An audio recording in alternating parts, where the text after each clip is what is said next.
ولا حول ولا قوة إلا بالله العلي العظيم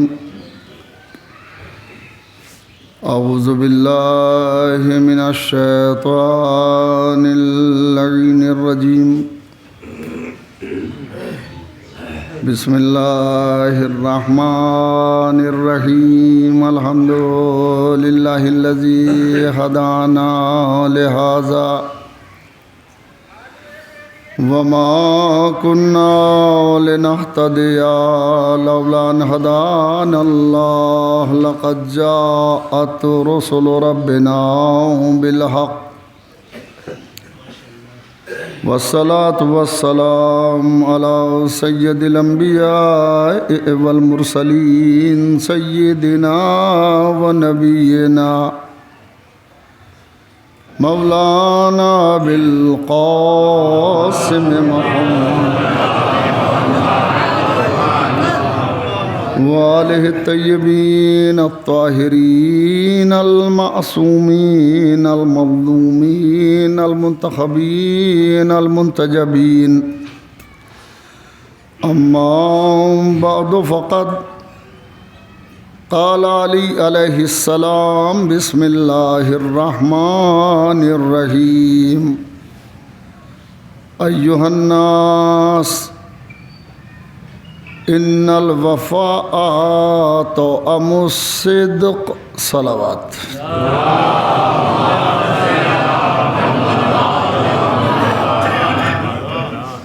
حضرت علی بن ابی طالب علیہ السلام کا فقرہ ہے جو نہج البلاغہ کے خطبہ نمبر 41 میں پایا جاتا ہے۔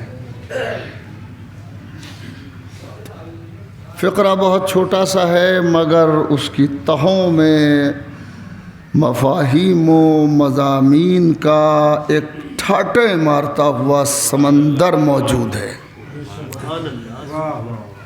یا ایھا الناس، اے لوگو، ان الوفا طعم الصدق، بے شک وفا اور سچ دونوں ایک ساتھ ہیں۔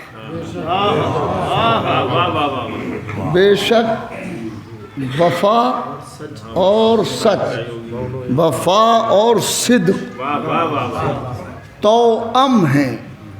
توأم کا ترجمہ میں نے کیا دونوں ایک ساتھ ہیں، اور اس کا بہترین ترجمہ ہو سکتا ہے کہ دونوں جڑواں ہیں۔ صلوات پڑھیں محمد و آل محمد۔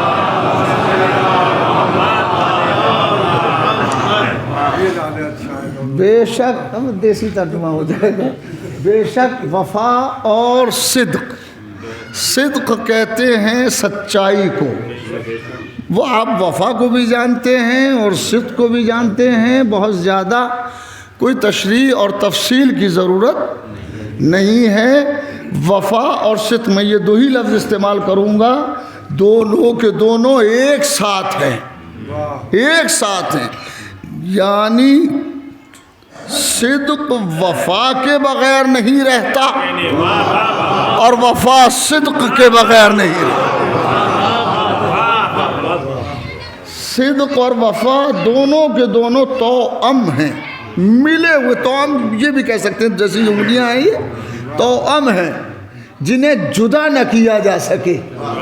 نہ صدق الگ ہوتا ہے وفا سے، نہ وفا الگ ہوتی ہے۔ اور یہیں سے ایک دوسرا مفہوم آگے بڑھے گا کہ جتنی وفا ہوگی اتنا صدق ہوگا، اور جتنا صدق ہوگا اتنی وفا ہوگی۔ وفا اور صدق الگ نہیں ہوتے۔ صدق جہاں رہے گا وہاں وفا رہے گی، جہاں وفا رہے گی وہاں صدق رہے گا۔ اگر یہ کوئی کہے کہ صاحب یہ بڑے وفادار ہیں تو طے کیا جائے گا کہ سچے بھی ہیں۔ ارے صلوات تو بڑے محمد والے۔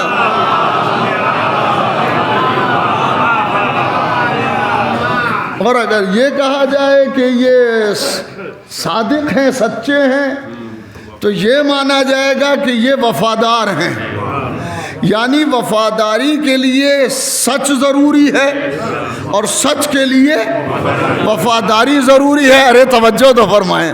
سچ کے لیے وفاداری ضروری ہے اور وفا کے لیے سچ. ادھر آ جائیں آپ, وہاں گھس پھس کے کہاں بیٹھیں گے آپ؟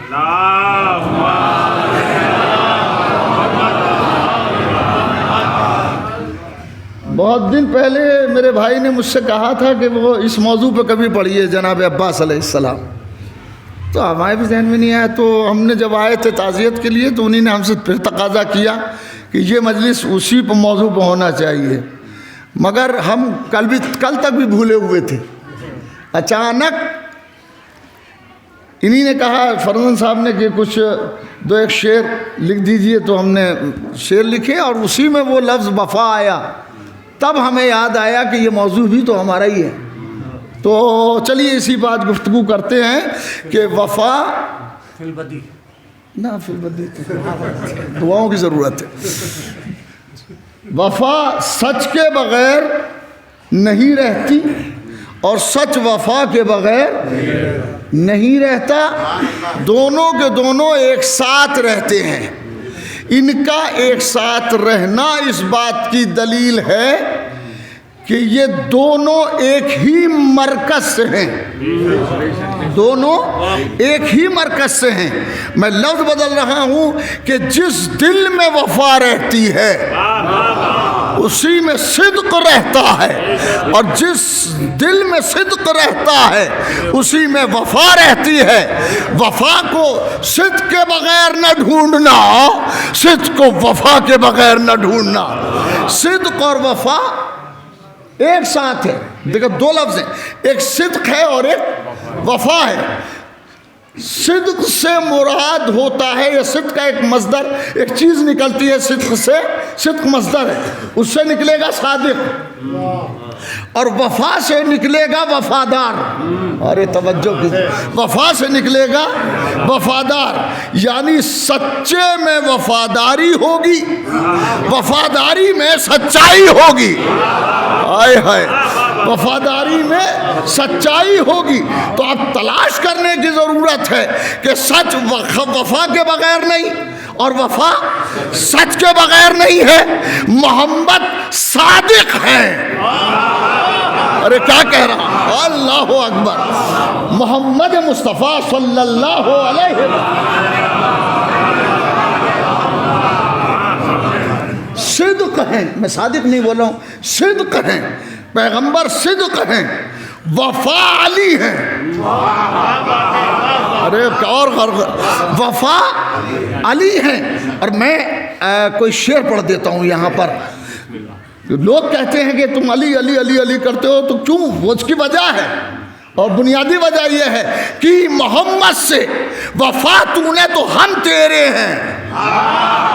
ارے کیا کہہ رہا, کہ محمد سے وفا تو نے تو ہم تیرے ہیں. یہ جہاں چیز ہے کیا لوح و قلم تیرے ہیں. صلوات پڑھیں محمد و آل محمد.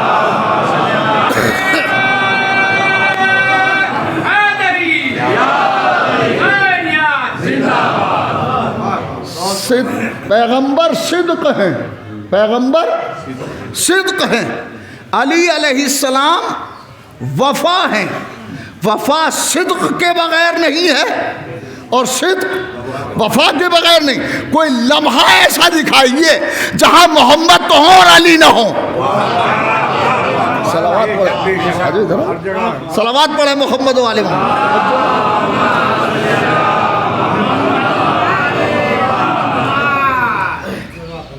کوئی جگہ, کوئی لمحہ, کوئی مقام, کوئی منزل ایسی ہو کہ جہاں محمد ہو اور علی نہ ہو, محمد ہو اور علی نہ ہو.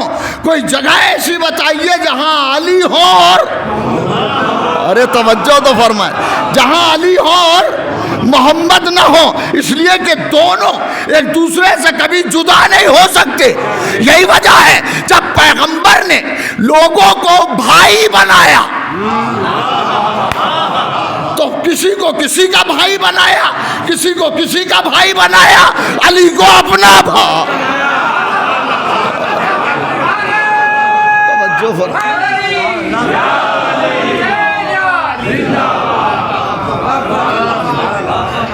کسی کو کسی کا بھائی بنایا اور علی کو اپنا بھائی بنایا. اگر اجازت ہو تو ایک لفظ علماء کی اجازت سے کہہ رہا ہوں. کسی کو کسی کا بھائی بنایا، میں نام نہیں دے رہا ہوں، تاریخ پڑھیے سمجھ میں آ جائے گا. کس کو کس کا بھائی بنایا ہے یہ تاریخ میں ہے.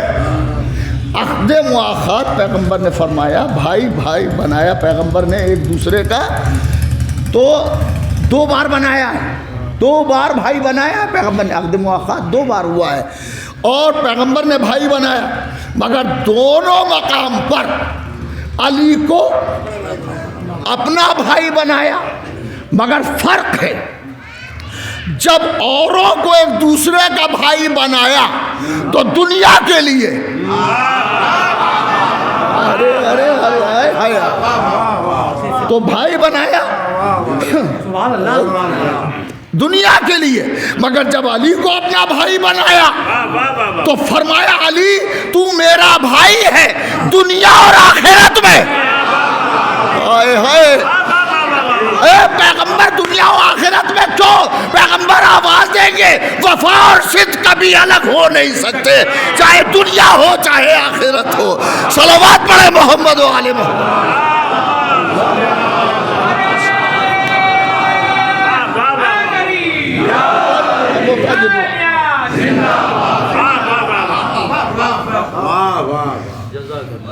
اور آگے بڑھیں، وفا اور صدق ایک ساتھ، اور آگے بڑھیں. ایک منزل آتی ہے کہ مسجد نبوی میں کچھ اصحاب کے دروازے کھلے ہوئے تھے کچھ اصحاب کے دروازے کھلے ہوئے تھے. اللہ نے حکم فرمایا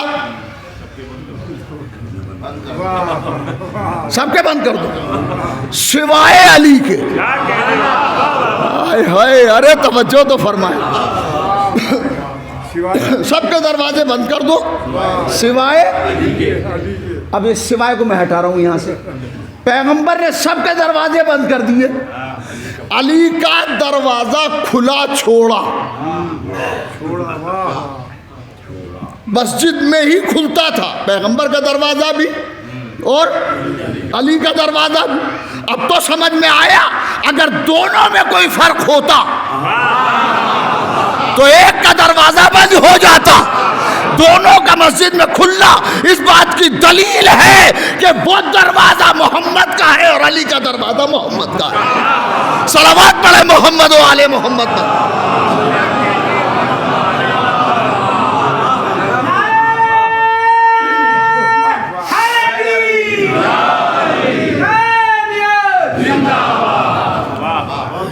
دونوں کے دروازے مسجد میں کھلے ہوئے ہیں، باقی سب کے دروازے بند کر دیے گئے. اصحاب کو بعض کو بڑی بری لگی یہ بات کہ ہمارا دروازہ بند کر دیا، ہمارا دروازہ. اور کسی نے تو جرأت کر کے کہا اللہ کے رسول آپ نے علی کا دروازہ تو کھلا چھوڑا، ہمارا بند کر دیا. تو پیغمبر نے فرمایا میں نے نہ کسی کا بند کیا ہے. ارے توجہ فرمائے، میں نے دروازہ کسی کا بند ہی کب کیا ہے؟ اس کا میں نے بند کیا جس کا اللہ نے بند کیا. ارے توجہ فرمائے، ہائے ہائے، میں نے کسی کا بند ہی نہیں کیا ہے، نہ کسی کا کھلا چھوڑا.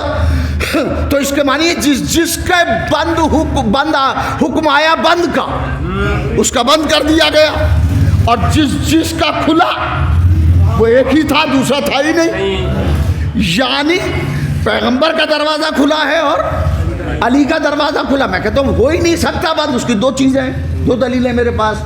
علی کا دروازہ بند ہو نہیں سکتا اس لیے کہ خاک کے دروازے بند ہوں گے. کیا سن رہے ہو بھائی؟ خاک کے جو خاکی ہیں ان کے دروازے بند ہوں گے. جو نوری ہے، اور نوری تھے ہی 2، ایک محمد تھے دوسرے علی تھے. صلوات پڑھے محمد و آل محمد. 2 دروازے. تفصیل میں جائیے گا، تفصیل میں جائیے گا اور تفصیل اس کی پڑھیے گا. تفسیروں میں تفسیر کے اندر تفصیل موجود ہے کہ پیغمبر نے سب کے دروازے بند کر دیے اور علی علیہ السلام کا دروازہ کھلا رہا اور پیغمبر کا دروازہ کھلا رہا. حد ہے. مسجد میں بعض حالات میں مرور جائز نہیں ہے، ٹہرنا جائز نہیں ہے. لیکن بعض حالات وہ سمجھنا آپ کا کام ہے. ہاں، ایک چیز میں نہیں سمجھاؤں گا.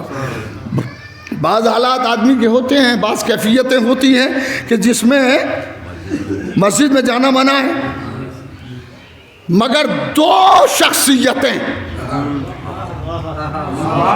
ارے توجہ بھی دو، وہی رہ سکتی تھی اور گزر سکتی تھی. ایک محمد، دوسرے علی. اس کی وجہ ہے کسی اور کے لیے آئے تطہیر ہے نہیں. ارے توجہ تو فرمائے بابا، میں کیا کہہ رہا ہوں. صلوات پڑھے محمد و آل محمد.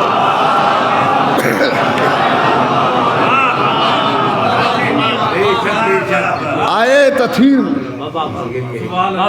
جو ہیں ان کا دروازہ کھلا ہے، وہ گزر بھی سکتے ہیں، ٹہر بھی سکتے ہیں. باقی کسی کی شیورٹی نہیں ہے، باقی کوئی نہیں ہے. اب میں ایک لفظ استعمال کر رہا ہوں کہ پیغمبر جرأت کے ساتھ علی کا دروازہ بند نہیں کر سکتے تھے. علی کا دروازہ بند نہیں کر سکتے. پہلی چیز تو یہ حکم الہی ہے، اور دوسری چیز یہ ہے کہ علی ہے علم کا دروازہ. ارے توجہ فرمائے بھائی، علی ہے علم کا دروازہ. کیا محمد امت پر علم کا دروازہ؟ ارے صلوات پڑھے محمد و آل محمد.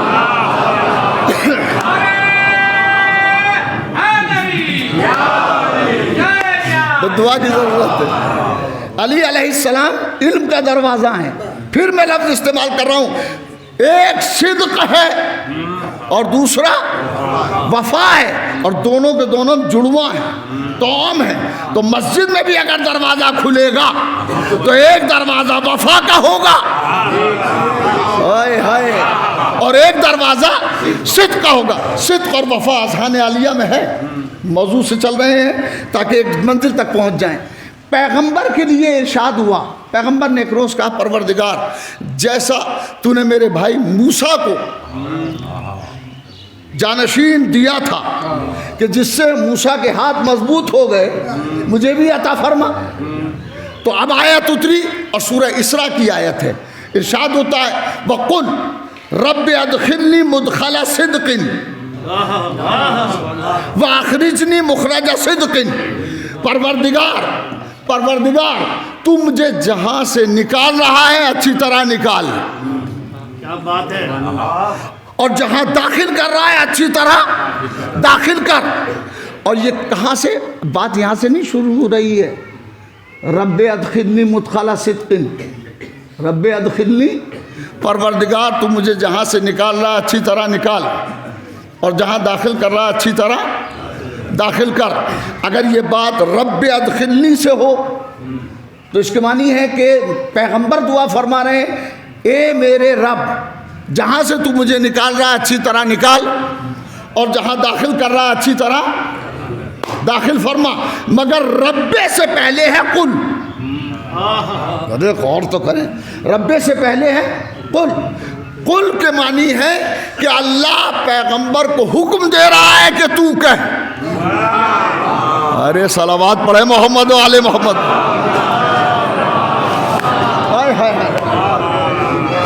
قل، جہاں جہاں قرآن مجید میں قل ہے وہ خطاب سرکار دو عالم صلی اللہ علیہ وآلہ وسلم سے. لیکن مل جل کے صلوات پڑھ دے محمد و آل.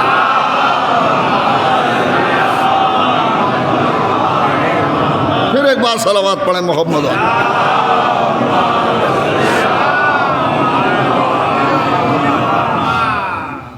رب ادخلنی سے آیت شروع ہوتی تو مطلب ہوتا کہ یہ دعا پیغمبر نے اپنی مرضی سے کی، اپنی خواہش سے کی. مگر قل کہنا دلیل ہے کہ اللہ نے کہلایا کہ ایسے کہو. ارے توجہ فرمائیں، اللہ نے فرمایا کہ ایسے کہو قل رب ادخلنی مدخلا صدق واخرجنی مخرجا صدق، پروردگار تو جہاں سے مجھے نکال رہا ہے اچھی طرح نکال، اور جہاں داخل کر رہا ہے اچھی طرح داخل کر۔ علماء تشریف رکھتے ہیں، ترجمہ کر رہا ہوں بہت سادہ سا ترجمہ، وجعل لی، وجعل اور تو قرار دے، لی میرے لیے، من لدن کا خاص اپنے پاس سے، سلطان النصیرہ غالب مددگار۔ ارے توجہ فرما، پروردگار تو جہاں سے مجھے نکال رہا اچھی طرح نکال، اور جہاں داخل کر رہا اچھی طرح داخل کر، اور میرے لیے قرار دے دے، بنا دے۔ جال کے معنی دو معنی ہیں، جال کے معنی قرار دینا، جال کے معنی بنانا۔ وجعل لی اور بنا دے، قرار دے میرے لیے، من لدن کا اپنے پاس سے، سلطان النصیرہ غالب مددگار، غالب مددگار، یعنی اللہ نے چاہا کہ محمد یہ دعا کرے تاکہ مددگار ملے۔ اور لفظ کیا ہے؟ وجعل لی، وجعل لی اور میرے لیے قرار دے، من لدن کا خاص اپنے پاس سے، خاص اپنے پاس سے۔ تو کیسے پتا چلے کہ خاص اپنے پاس سے دیا کہ نہیں؟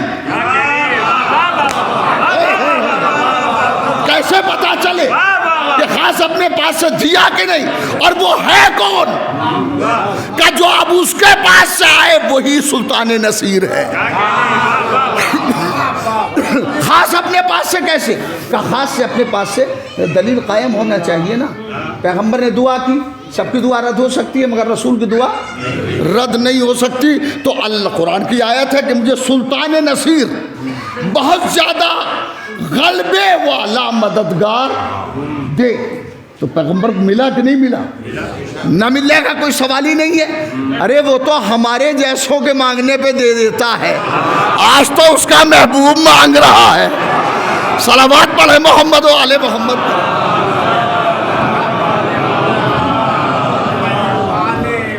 کیسے نہیں ملے گا؟ ملا ہوگا، ملا ہوگا۔ ہم نے کہا کہ یہ ہوگا کون ہے وہ بھائی؟ کون ہے؟ کہ صاحب وہ ہے علی بن ابی طالب۔ کسی نے کہا یہ کیسے ہو سکتا ہے؟ کہ ہم نے کہا یہی تو ہے، من لدن کا موجود ہے، خاص اپنے پاس سے، خاص اپنے پاس سے۔ یہی تو وجہ ہے ہر نبی کو مددگار ملا اس کے گھر سے۔ ارے ارے اللہ اللہ اکبر، اللہ اکبر۔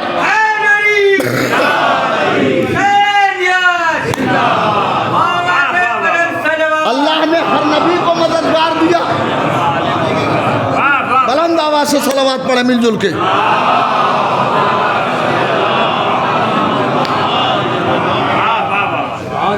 اللہ نے ہر نبی کو مددگار عطا فرمایا اس کے گھر سے، مگر رسول کو مددگار دیا۔ ہائے ہائے، ارے توجہ تو فرمائیں۔ اب سمجھ میں آیا علی کی ولادت کعبے میں کیوں ہے؟ تاکہ یہ ثابت ہو جائے علی ہی وہ مددگار ہے جو ہر ایک میں غالب رہتا ہے۔ دنیا میں دو ہی دعا ہیں، ایک محمد کی دعا، ارے توجہ تو فرمائیں، ایک محمد کی دعا اپنے ناصر کے لیے، ایک علی کی دعا۔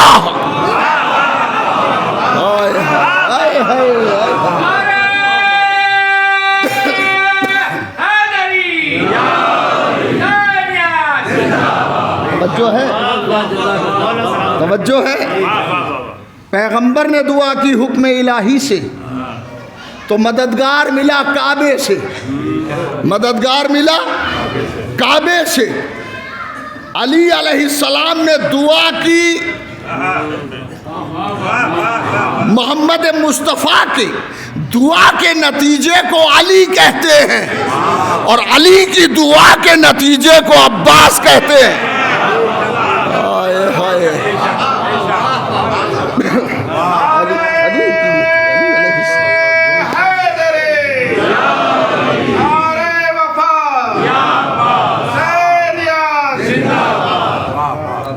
فرمایا آپ نے وہاں بھی دعا ہے یہاں بھی دعا ہے. یہ دونوں جگہ دعا کیسی ہے؟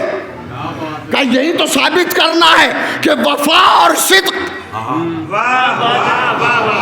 جو کام صدق کرے گا وہی وفا کرے گی، جو وفا کرے گی وہی صدق کرے گا. صلوات پڑھے محمد و آل محمد.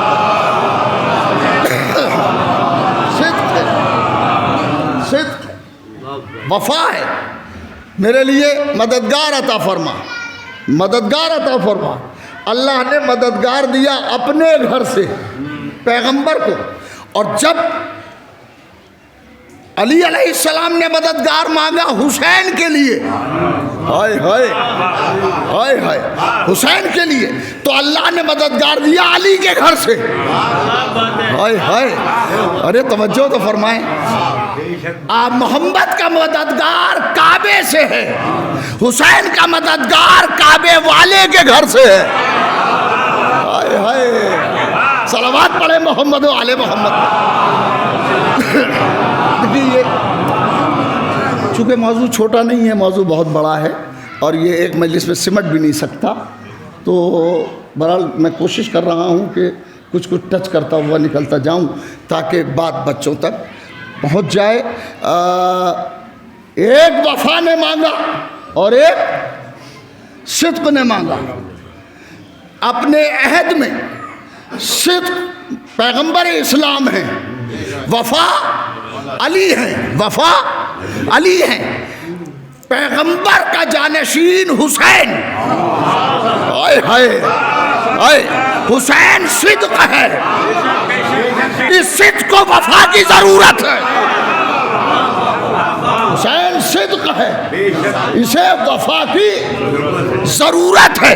اس ضرورت نے دعا سے دعائے علی نے پورا کیا.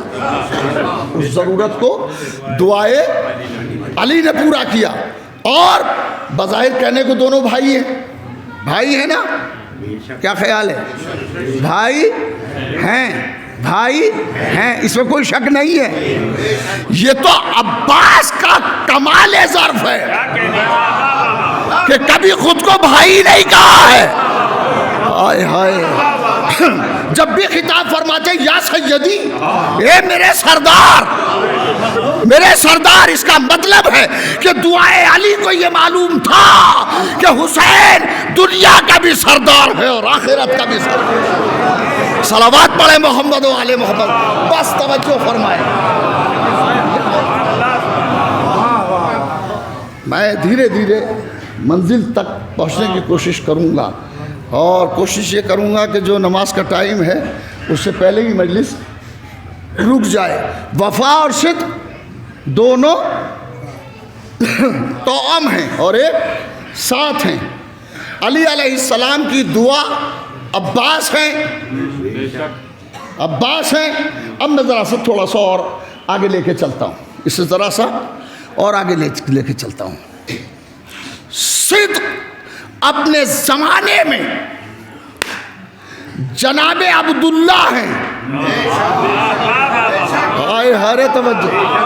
صدق اپنے عہد میں جناب عبداللہ ہیں. وفا اپنے زمانے میں ابو طالب ہے. ہائے ہائے، وفا اپنے زمانے میں ابو طالب ہے. ابو طالب ہی تو وہ ذات ہے کہ جس نے وفا کر کے، ارے عباس کی وفاداری حادثہ نہیں ہے، منصوبہ ہے. ارے میں نے بہت بڑا جملہ کہا ہے، بہت بڑا جملہ کہا ہے بھائی. منصوبہ ہے. جناب ابو طالب، جناب ابو طالب وفا کا مرقع، اپنے عہد میں وفا کا مرقع. جناب عبداللہ حضرت رسول خدا کے والد ماجد. اور یہ بھی شرف ہمیں کو ہے کہ آسانی سے بتا دیتے ہیں، ورنہ دنیا کو تو اپنے دادا کا حال نہیں معلوم ہے. صلوات پڑھے محمد و آل محمد.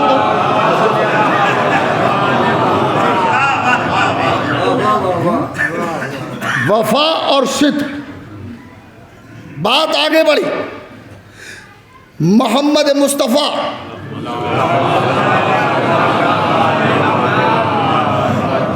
وفا ہیں، علی محمد مصطفیٰ صدق ہیں اور علی وفا ہیں. وفا صدق کے بغیر نہیں اور صدق وفا کے بغیر نہیں. منزل آگے بڑھی. حسین صدق، وارث صدق، خود صدق. اب اسے وفا کی ضرورت ہے تو عباس آگے بڑھے، عباس آگے بڑھے اور دونوں کا کمال دیکھیں. محمد صدق، علی وفا. حسین صدق، علی ارے کیا کہہ رہا ہوں، حسین صدق، علی وفا. صدق کبھی بے وفا کو علمدار نہیں بناتا. ارے میں کیا کہہ رہا ہوں، اللہ اکبر، اللہ اکبر. صدق حسین علیہ السلام یا صدق مصطفیٰ ہے، پیغمبر ہے، اور علی وفا ہے. علمدار بنایا. علمدار کس کو بنایا؟ ارے 4 ہی دن تو ہوا خیبر فتح ہوئے، 24 تاریخ گزری ہے رجب کی. بھائی اس دن تو کوئی بڑا جشن ہونا چاہیے تھا کہ صاحب 24 گزری ہے، خیبر فتح ہوا ہے. خیبر میں تو بڑے بڑے کارنامے ہو گئے. اب ناد علی پڑھتے سب ہیں. سوچو وہ خیبر ہی میں اتری تھی اور پیغمبر سے کہا جا رہا تھا ناد علیین. ارے توجہ تو کریں. ناد حکم دینے والا کون ہے؟ کہا جبریل لائے تھے. تو جبریل کو کسی اور نے دیا نہیں ہوگا. اللہ نے حکم دیا. جبریل اور کسی کا پابند بھی نہیں ہے. اللہ نے حکم دیا ناد. سنی شیعہ سب کا اجماع ہے اس پر. ناد اس میں تھوڑا سا اختلاف ہے کہ یہ خیبر میں اتری کہ خندق میں اتری، مگر یہ طے ہے کہ اتری اور علی ہی کے لیے اتری. ناد علیین، ندا دو،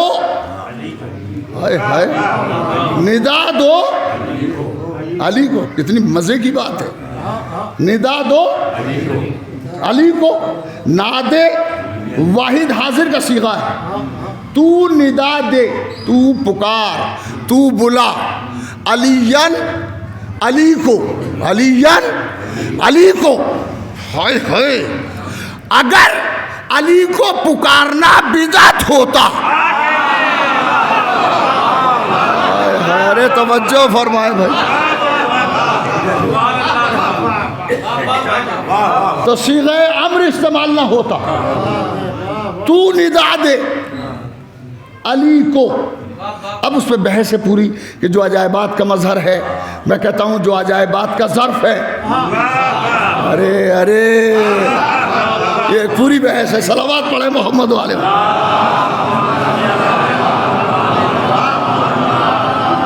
ناد علیین، میرے حبیب تو ندا دے، میرے حبیب تو پکار. علیین، علی کو. کمال ہے. تو پکار، تو پکار کہہ رہا ہے وہ، اور پیغمبر سے کہہ رہا تو پکار. تو ہی جو بھیج دے، تو بھیج دے.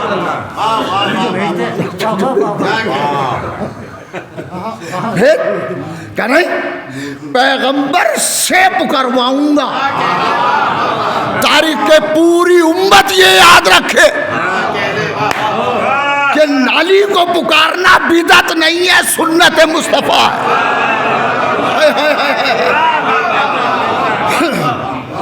علی کو پکارنا سنت ہے. پکارنا لفظ استعمال کرو، خدا کرے کہ پہنچ جائے. بات ذہن میں آ گئی ہے تو سنتے چلیں. آدمی ناد علی جب پڑھتا ہے جب ہر طرف سے مایوس ہو جاتا ہے، جب ہر طرف سے مایوسی. ارے میں کیا کہہ رہا ہوں بھائی. ہر طرف سے مایوس ہوتا ہے تب ناد علی کا ورد کرتا ہے، تب ناد علی پڑھتا ہے. ارے بھائی یہ کیوں؟ کہا پیغمبر نے بھی تو تبھی پڑھا تھا. 39 روز تک سب جاتے رہے، 40ویں دن آواز دی علی کو پکارو، صلوات پڑھے محمد و آل محمد، علی کو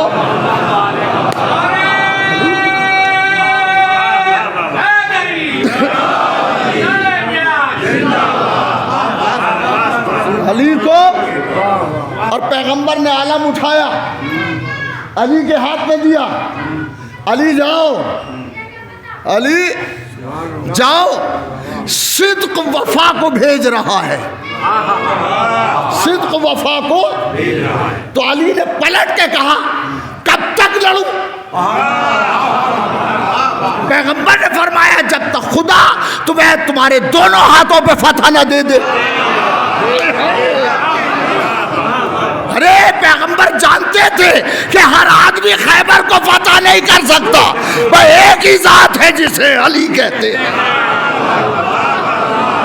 اور ابھی کسی نے پڑھا علی علیہ السلام عالم لے کے گئے اور لے جا کر کے پہلی فرصت میں پتھر پہ گاڑا، فرصت میں واہ نہیں جملے پہ غور نہیں کیا، ہاں یہ لفظ کا میں نے استعمال جائز کیا ہے، پہلی فرصت میں پتھر پہ گاڑا تاکہ سامنے والا دیکھ لے کہ جو پتھر میں گاڑ سکتا ہے وہ ہماری چوڑے بھی اکھاڑ سکتا ہے۔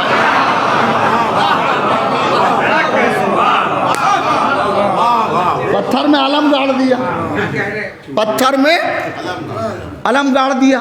علمدار کس کو بنایا پیغمبر نے؟ مولا علی علیہ السلام کو علمدار بنایا۔ علمدار کے لیے کچھ شرطیں ہیں، پیغمبر کا علم دینا اور یہ کہنا کہ خدا جب تک دونوں ہاتھوں پہ فتح نہ دے دے تب تک لڑو، تب تک لڑو۔ کچھ چیزوں کی دلالت کرتا ہے، کچھ چیزوں پر دلالت کرتا ہے۔ پہلی دلیل علی کی شجاعت پہ ہے، توجہ دفعہ، پہلی دلیل علی کی شجاعت پہ ہے۔ دوسری دلیل دوسری دلیل پیغمبر کے اعتماد پہ ہے۔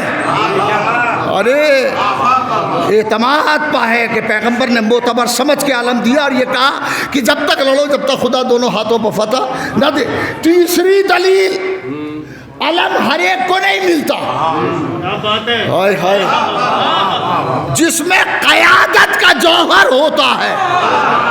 ارے توجہ تو فرمائے، صلوات پڑھے محمد و آل محمد۔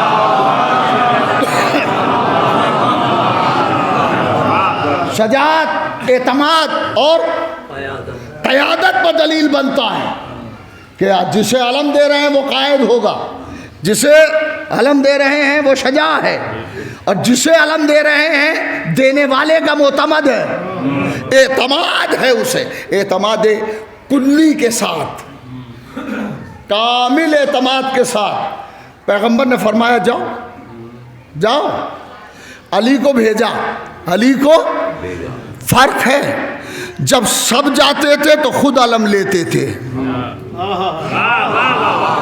جب علی کو بھیجا تو پیغمبر نے علم دے کے بھیجا، جاؤ علی جاؤ علی۔ علی میدان میں آئے اور آنے کے بعد قلعہ خیبر کو فتح کیا۔ یہ داستان آپ کے سامنے ہے، مجھے اس میں کوئی زیادہ گفتگو نہیں کرنا ہے۔ قلعہ خیبر کو فتح کیا اور 2 انگلیوں پر، سبحان اللہ، ہائے ہائے، 2 ایک صلوات پڑھے محمد و آل محمد۔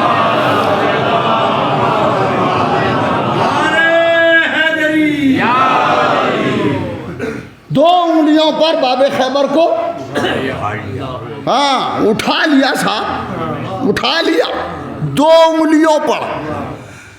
شکر کریں کہ علی نے 2 ہی انگلیوں کی طاقت کا استعمال کیا۔ ہائے ہائے، جس کی 2 انگلیاں اتنی طاقتور ہوں اس کا ہاتھ کتنا طاقتور ہوگا۔ مل جل کے صلوات پڑھے محمد والے، توجہ ہے۔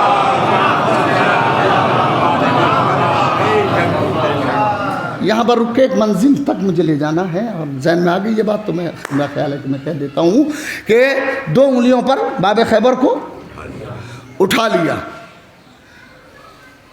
اور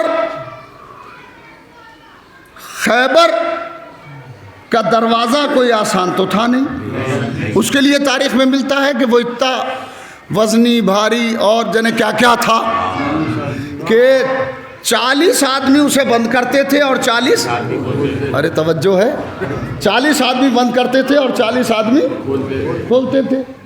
یعنی جسے 40 آدمی بند کرتے ہو اور 40 کھولتے ہوں اس کا وزن کتنا ہوگا؟ وزن کتنا ہوگا؟ آسان نہیں ہے یہ سوچنا، امیجن کرنا آسان نہیں ہے. یہ دروازہ ہے ایک ہی آدمی بند کر دیتا ہے اسے، وہ کرتا ہے کہ نہیں؟ جسے 40 بند کرتے ہوں. جب میں کہتا ہوں 40 ادھر اس پٹ پہ 40 اس پہ، ایسا نہیں 20 اس پہ ہوں گے 20 تو 40 تو ہیں کم سے کم. اور علی علیہ السلام کی سب سے بڑی شجاعت یہی بتائی جاتی ہے کہ خیبر کا دروازہ جسے 40 آدمی بند کرتے تھے اور 40 آدمی کھولتے تھے، اسے علی علیہ السلام نے اپنے 2 انگلیوں پر اٹھا لیا. ہائے ہائے، جو 2 انگلیوں پر خیبر کو اٹھا لے اسے علی کہتے ہیں، جو نظروں پہ 2 لاکھ کا لشکر اٹھا لے. اللہ اکبر، اللہ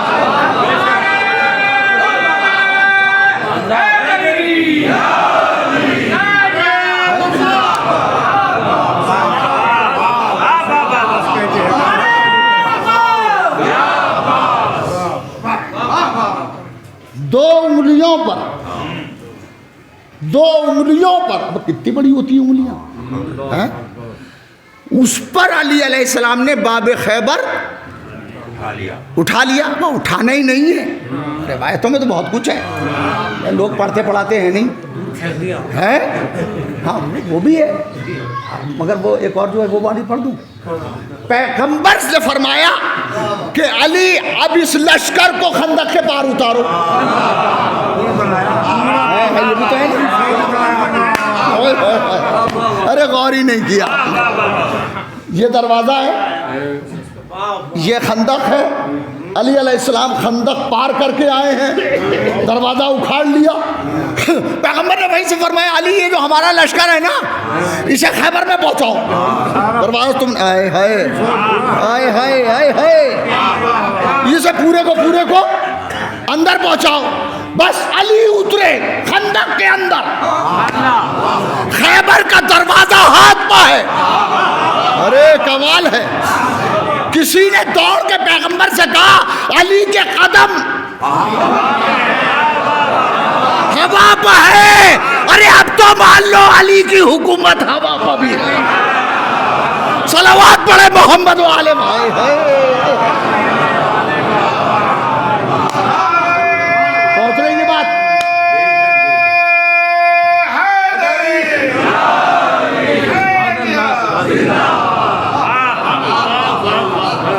کسی نے جا کے سرکار دو عالم سے کہا حضور وہ تو ہوا پر، ہاں ہوا کہ دوش پہ ہے. پیغمبر نے کہا تم سمجھے ہی نہیں. حضور یہ سمجھ کیسے سکتے ہیں؟ نوری بات ہے، نوری بات ہے، وہ وفا ہے، آپ صدق ہیں.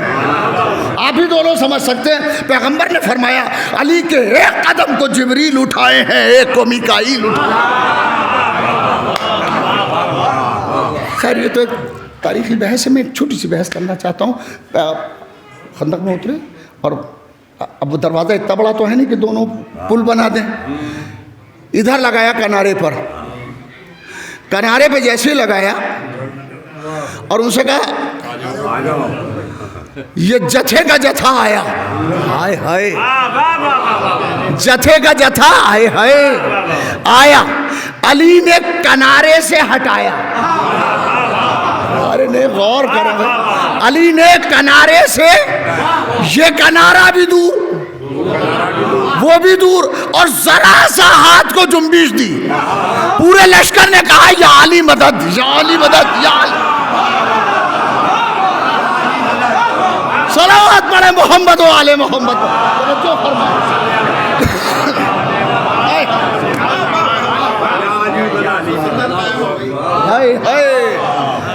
جناب عالی تو جو میں بات کہنا چاہ رہا تھا وہ یہ نہیں تھی، وہ دوسری بات تھی، یہ تو ایک ضمناً بات آ گئی تھی۔ تو 40 دروازے کو بند کرتے تھے اور 40 ہی آدمی کھولتے تھے۔ جو اتنے بھاری دروازے کو اٹھا لے انگلیوں پر اسے علی ابن ابی طالب کہا جاتا ہے۔ تو اب میں ایک لفظ استعمال کر رہا ہوں کہ جتنی 40 میں یا 80 میں طاقت تھی اس سے کہیں زیادہ تنہا علی میں تھی۔ اگر کم یعنی 40 یعنی 80 میں جتنی طاقت تھی اتنی تنہا اگر کم ہوتی تو اٹھا نہ پاتے ہیں، اٹھا نہ پاتے، اتنی طاقت تھی۔ اب ایک منزل ہے اور یہ ہے سب سے بڑی شجاعت، سب سے بڑی شجاعت۔ رک کر کے میرے ساتھ رہیں، صلوات پڑھے محمد والے، بہت بڑی بات کرنے جا رہا ہوں۔ کربلا میں کتنا لشکر تھا؟ کتنا لشکر تھا؟ میں کم سے کم سے شروع کرتا ہوں جو روایت ہے 10 لاکھ۔ روایت شروع ہوتی ہے 22,000 سے۔ حضور میں نے تو شروع کیا ہے ابھی تو میں آگے جا رہا ہوں۔ ہاں ابھی تک کیوں گھبرا رہے ہیں آپ؟ 22 کی روایت کم سے کم کہ 22,000 تھے۔ یزیدی لشکر کی تعداد جو تھی وہ کتنی؟ 22,000۔ بعض نے 30 لکھا، بعض نے 60,000، بعض نے 2 لاکھ، بعض نے 9 لاکھ، اور اس سے زیادہ ہو سکتی ہے 10 لاکھ، 9 لاکھ۔ 9 لاکھ کی روایت بڑی مشہور سی ہو گئی ہے، ایک رضی صاحب نے 30 کی آج کر دی ہے، اور 9 لاکھ کی تو کتنے تھے؟ یا تو 22,000 تھے، یا 30,000 تھے، یا 60,000 تھے، یا 2 لاکھ تھے، یا 9 لاکھ تھے۔ 22,000 بھی ہیں تو کم نہیں ہے، یہ تو 72 ہیں۔ 22 بھی ہیں تو دیکھیں یہ کہنا آسان ہوتا ہے کہ صاحب ہزاروں کا مجمع تھا، میں 500 آدمی ہزاروں لگتے ہیں۔ ہاں یہ بڑا مجمع ہے، بڑا مجمع ہے کہ نہیں؟ گنیں گے تو جتنے میں نے کہا اس سے کم ہی ہوں گے۔ ایک آدمی کو بیٹھنے کے لیے کم سے کم 1 فٹ جگہ چاہیے۔ کیپیسٹی کا اندازہ ہوتا ہے کتنا ہے یہ لمبا چوڑا، تو اس سے اندازہ ہو جاتا ہے۔ صلوات پڑھے محمد والے۔ اور ان 22,000 کو اگر میدان میں بکھیر دیں تو اور زیادہ لگیں گے۔ بس یہیں پہ روکوں گا۔ 22، 30، 60، 2 لاکھ، 9 لاکھ، توجہ ہے آپ کی۔ چاہے وہ 9 لاکھ تھے چاہے 2 لاکھ تھے، ثقلین بھائی قاعدے سے سوتے ہیں ماشاءاللہ۔ صلوات پڑھیں بھائی،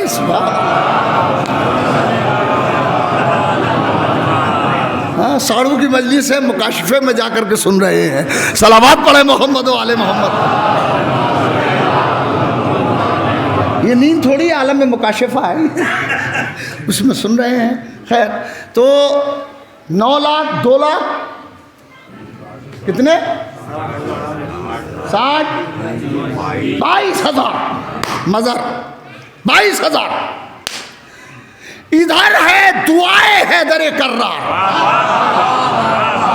ادھر ہے دعائے حیدر کرار۔ دعائے حیدر کرار نے ایک خط کھینچا ہے۔ آئے ہرے توجہ فرمائے، توجہ فرمائے، اللہ اکبر۔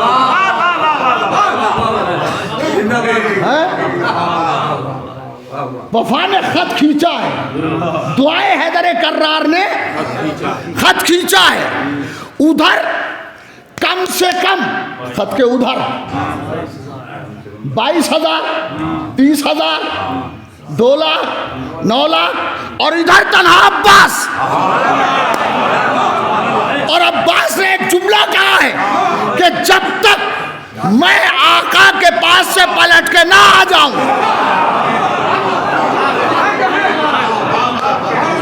تم خط کو پار نہ کر دینا، خط کو پار نہ کر دینا۔ ارے توجہ ہی نہیں کی آپ نے، بہت بڑی بات ہے، خط کو پار نہ کر دینا۔ اگر یہ کم سے کم 22,000 ہی ہیں تب بھی خط کے اس طرف کھڑے ہیں، اور عباس چلے آئے ہیں آقا کے پاس۔ ابھی عباس وہاں ہے بھی نہیں، مگر ہیبت اتنی ہے کہ ایک نے خط کو پار نہیں کیا ہے، ایک نے خط کو۔ میں جملہ سن لیں، یہی سے مسائل کی طرف چلا جاؤں گا کہ اگر عباس کے خط کو کھینچنے کے بعد اگر 22,000 میں سے ایک بھی خط کو پار کر دے تو مطلب صاف ہے عباس کو کم سمجھ رہا ہے، خود کو زیادہ سمجھ رہا ہے۔ اور اگر کھڑا ہوا دیکھ رہا ہے خط کو حسرت سے تو طے ہے کہ عباس کی طاقت ان 22,000 سے بھی بہت زیادہ ہے۔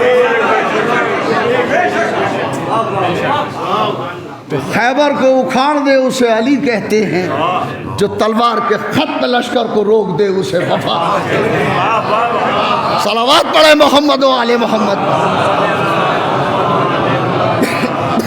بس اندازہ فرمائیں، چونکہ یہ بھائی ہیں، تائے چچا کے ہیں، سگے ہیں، سبھی۔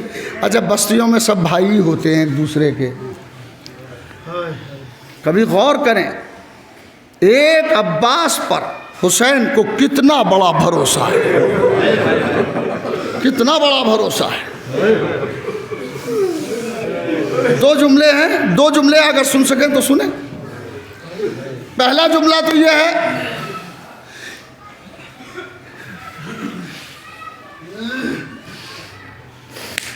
جب عباس دلاور رخصت کے لیے آئے ہیں اور اجازت لینے کے لیے آئے ہیں تو عباس دلاور سے حسین نے کاندھے پہ ہاتھ رکھ کے ایک جملہ فرمایا، بھیا تو میرے لشکر کا علمدار ہے۔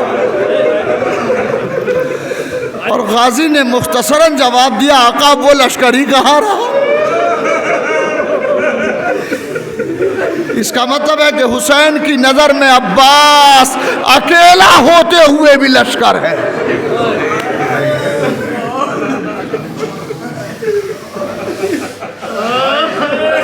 ایک جملہ تو یہ ہے جو بہت غور کرنے کا ہے، اکیلا ہوتے ہوئے بھی پورا لشکر ہے، اکیلے عباس نہیں ہے، حسین کا لشکر سلامت ہے۔ دوسرا جملہ اس وقت ہے فرمایا امام نے کہ جب عباس دلاور نے کہا ہے آقا خدا حافظ، شہادت ہوئی ہے، رہوار سے گرے ہیں، گرز کھا کے گرے ہیں تو آواز دی ہے آقا خدا حافظ۔ اور حسین جب دوڑے تو ایک جملہ کہا ہے الان انکسر ظہری، بھیا اب میری کمر ٹوٹ گئی، بھیا اب میری کمر ٹوٹ گئی، ہائے غربت حسین، عباس جیسا بھائی نہ رہا۔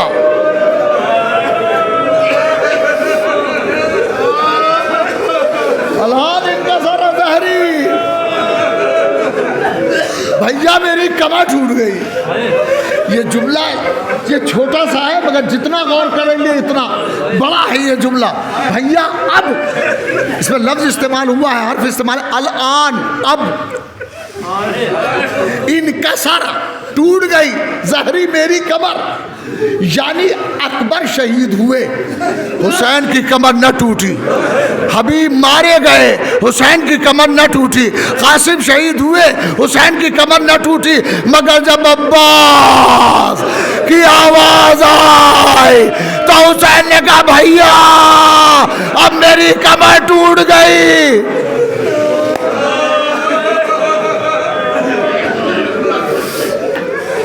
حسین کا بھروسہ ہے عباس، حسین علیہ السلام کا بھروسہ ہے عباس۔ میں ذرا سا آگے لے کے چلوں گا، ذرا سا، بہت زیادہ نہیں۔ دو جملوں میں ختم کر دوں گا. جب کوئی مصیبت پڑتی ہے، یہ فطرت ہے، اکثر کو دیکھا گیا ہے، جب کوئی مصیبت پڑتی ہے تو بھائی بھائی کو بلاتا ہے اور اپنی مصیبت بیان کرتا ہے. اب حسین دیکھ رہے ہیں اب کس سے مصیبت بیان کروں گا. ارے سب کے لاشوں کو عباس نے اٹھوایا ہے، عباس کا لاشا.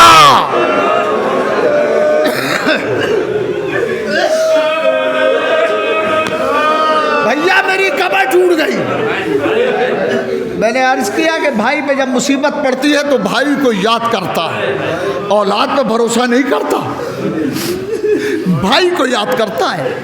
ہر مصیبت میں بھائی یاد آتا ہے.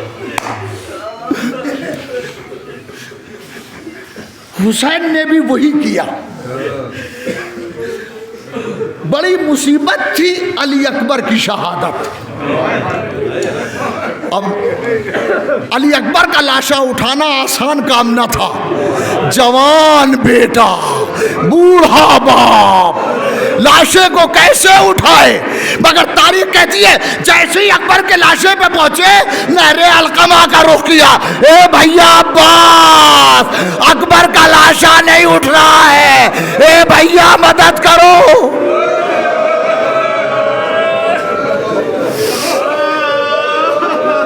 عباس کیا فرات پر سوتے ہو چین سے، لاشا پسر کا اٹھ نہیں سکتا حسین سے.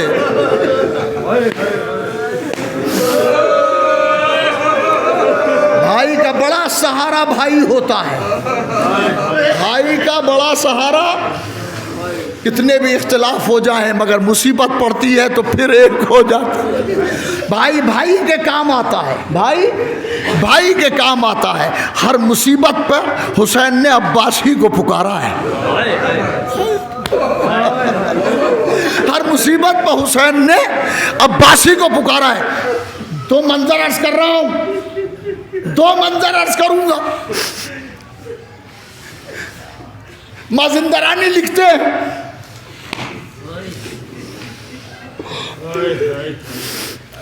حسین علیہ السلام زخموں سے چور چور ہو کے زمین کربلا پر تشریف لائے.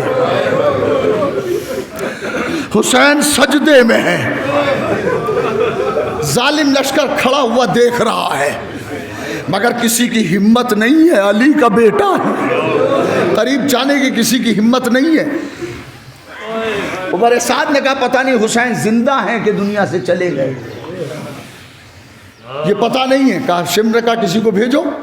کوئی جانے کے لیے آمادہ نہیں ہوا، کوئی تیار نہیں.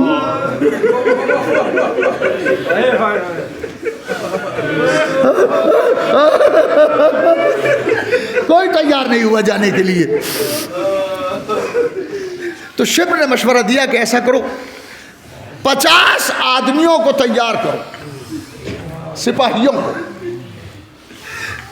نیزے ہاتھوں میں دے دو، تلوار دے دو، اور وہ 50 آدمی حسین کے سرہانے سے گزرے.